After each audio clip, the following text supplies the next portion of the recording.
I told you that there was an explanation to the pain, anguish, and unrelenting affliction that you feel every day? Such suffering is believed to come from the fateful events that happened in the early days of the origins of humanity. Hello, human. I'm Desiree, and welcome to my YouTube channel, Unplugged Phases, featuring creative inspirations inspired by religion, spirituality, mysticism, and all that good stuff. This video is no exception. We are going to go on a journey, and we're going to relive the events of mankind's fall and the curse God placed on all humanity. I'm sure you've heard of the story of Adam and Eve before. If not, you're in for a treat. The story of Adam and Eve is a cornerstone in all Abrahamic tradition. And what's so special about this story is that it gives us a mysterious glimpse into the nature of humanity, of good and evil, that we battle within ourselves. But not only that, it shows us of the repercussions of what could happen if we were to follow into our own egoic desires and ignore divine guidance. So if you're ready to embark on a journey that you'll never forget,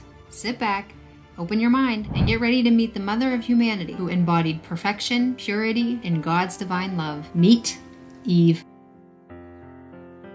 Eve made her entrance into the lush Garden of Eden. The sweet scent of flowers filled the air.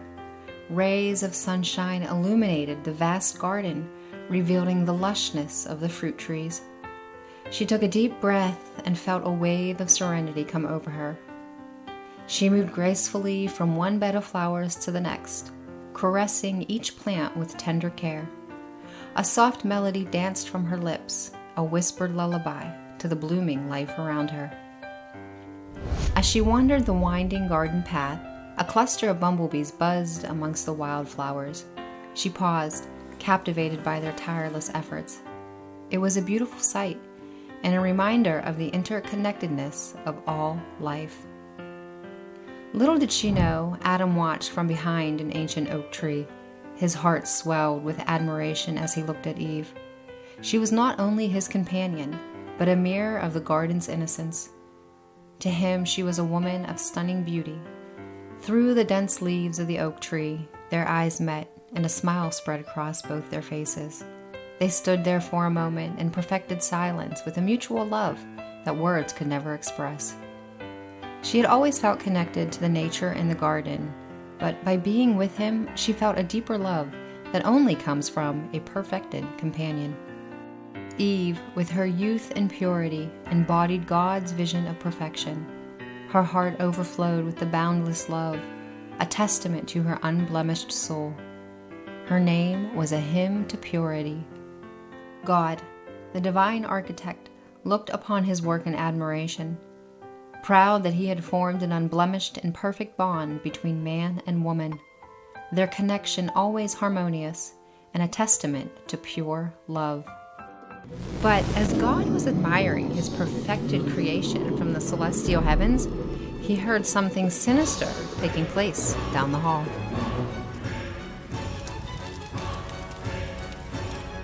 Satan, a powerful archangel, was overcome with envy when he witnessed God gazing in admiration at Adam and Eve.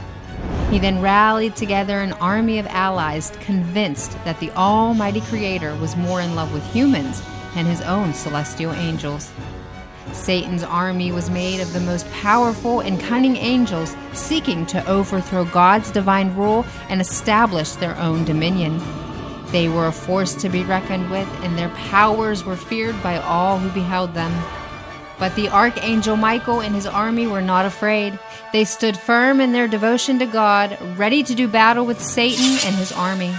With swords of pure light and armor of gleaming gold, the armies of heaven engaged in an epic battle.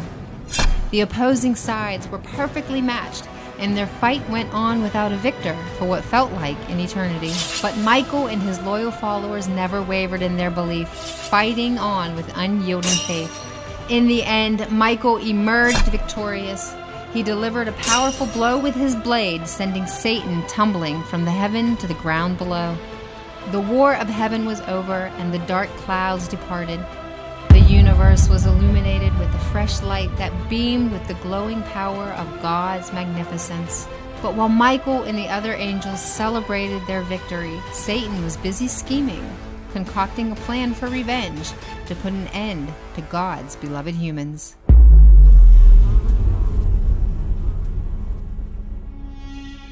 One fateful day, Satan, the fallen angel, now shrouded in darkness, approached the sacred Garden of Eden. His malevolent gaze fixed upon Eve, who radiated beauty and innocence as she tended to the garden. In a sinister twist of fate, Satan transformed himself into a serpent with scales glistening with treacherous intent. He slithered silently toward the unsuspecting Eve. With seductive words, he hissed, "Hello, my dear. Have you ever considered tasting the fruit of that mesmerizing tree?" Eve, with unwavering devotion to God's command, replied, "Oh no, Mr. Snake, I mustn't partake of that tree. It is forbidden by God himself, and I would not dare to disappoint him."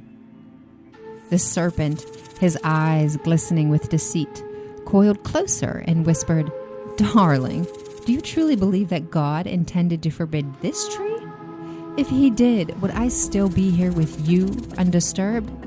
That fruit is safe, I assure you." Eve hesitated, her trust wavering in the face of temptation. "Well, Mr. Snake, you do seem to possess a convincing argument. Perhaps..." Unable to resist the serpent's cunning persuasion, she reached out, plucked the fruit from the tree, and took a bite. She then handed the forbidden fruit to her beloved Adam, who was standing right beside her. He hesitated for a moment, but eventually took a bite, falling into temptation.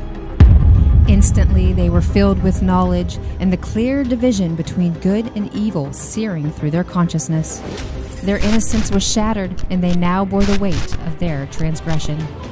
In the depths of heaven, God, still recovering from the cosmic battle, felt a disturbance in the Garden of Eden.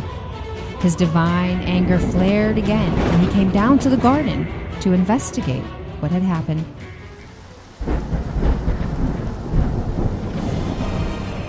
Following Adam and Eve's disobedience, God's righteous anger burned bright as he approached the Garden of Eden.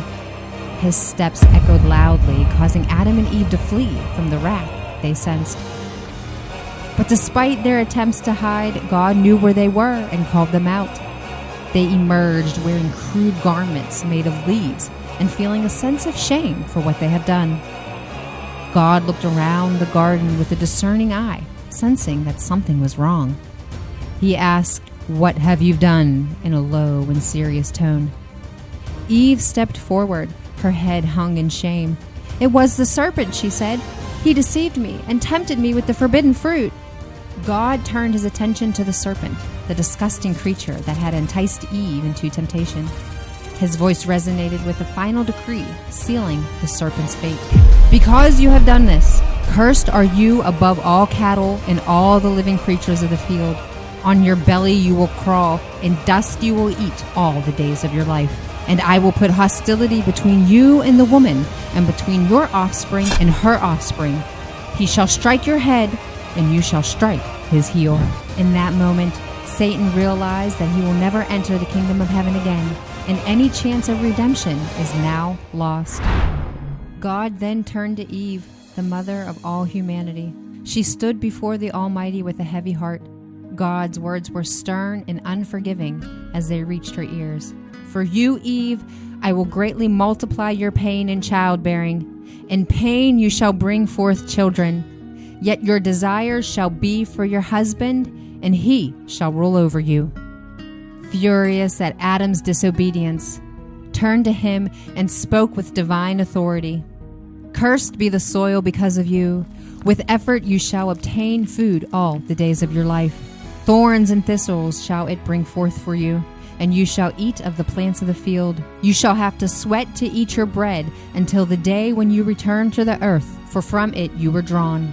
You are dust, and unto dust you shall return." As God pronounced these divine curses, he expelled Adam and Eve from the lush garden, their paradise now forever beyond their reach.